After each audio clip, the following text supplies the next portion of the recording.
Hello and welcome to another Friday Live with Ask Us Anything, Intrepid English. So today I want to talk about the difference between present perfect simple and the present perfect continuous. So the present perfect is a difficult tense.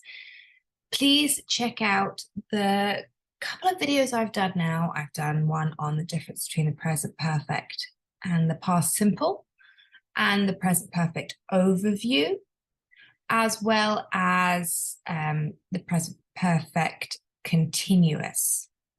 Now I want to talk about the difference, as I said, between the present perfect simple and the present perfect continuous.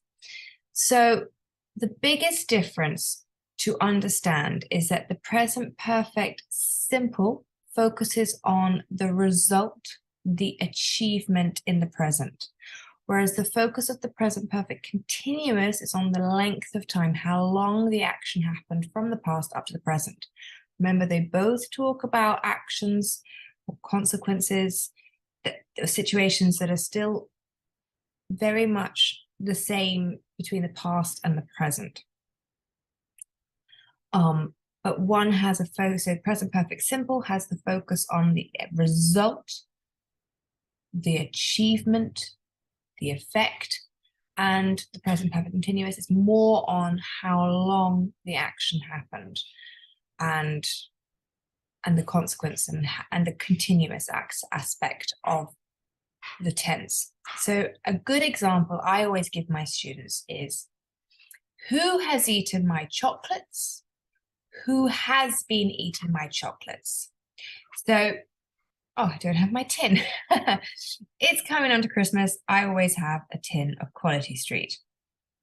So if I go to my tin and I am expecting to see chocolates inside, and I open it and I don't see any chocolates, I would say, who has eaten my chocolates?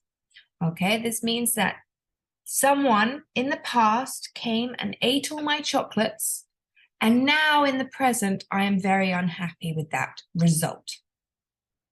Okay, if I go to my tin of chocolates and I open it and I see, there are less chocolates in here than I last saw.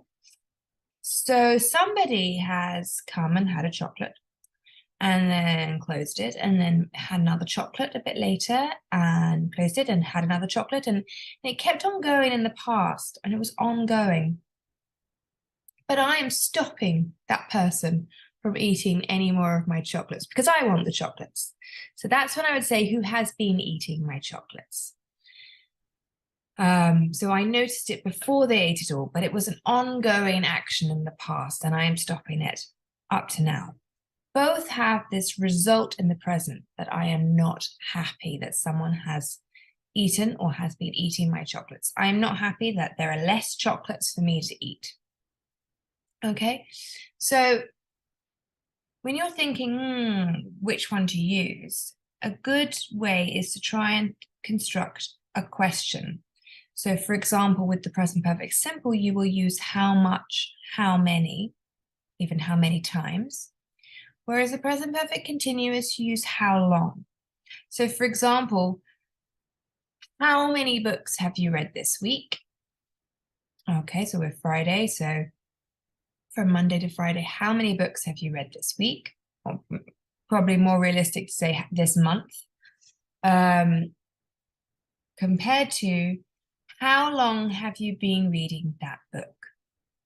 Okay, so how many books from the start of the month to now, so classic present perfect because it's a time period that starts in the past up to now.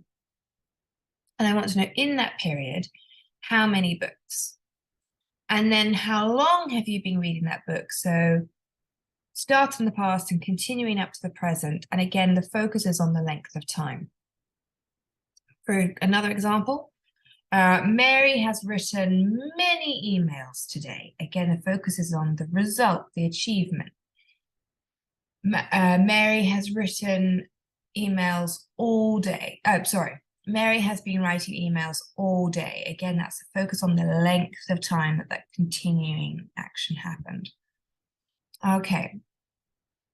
So I think where it can get also quite confusing is the three very common verbs in English, live, work, study, actually are the only verbs in English where there is no difference between the present perfect simple and the present perfect continuous. So I can say, I have lived in Paris for over 10 years. I have been living in Paris for over 10 years. Both absolutely fine. This verb live doesn't have to have that difference between the focus on the length or focus on the achievement. Okay. Same with work and study. So you have worked in your current job for 5 months. You have been working in your current job for 5 months. She has studied English since 2020. She has been studying English since 2020. So I hope that's helped with the difference between the present perfect continuous and the present perfect simple. Please check out those individual videos on each of the tenses. And also be sure to check out our English verb tenses course to do more exercises to help you really get to grips with this tense. And I say this tense because I'm really talking about present perfect umbrella. You know, the present perfect simple and the present perfect continuous. It is a difficult concept in English to understand and to use. And obviously, the fact that there is a simple and a continuous aspect isn't helpful. But I hope that's clear the difference between the two. And if you have any questions, please ask, and I can hope to help. Okay, I hope you have an absolutely wonderful weekend, and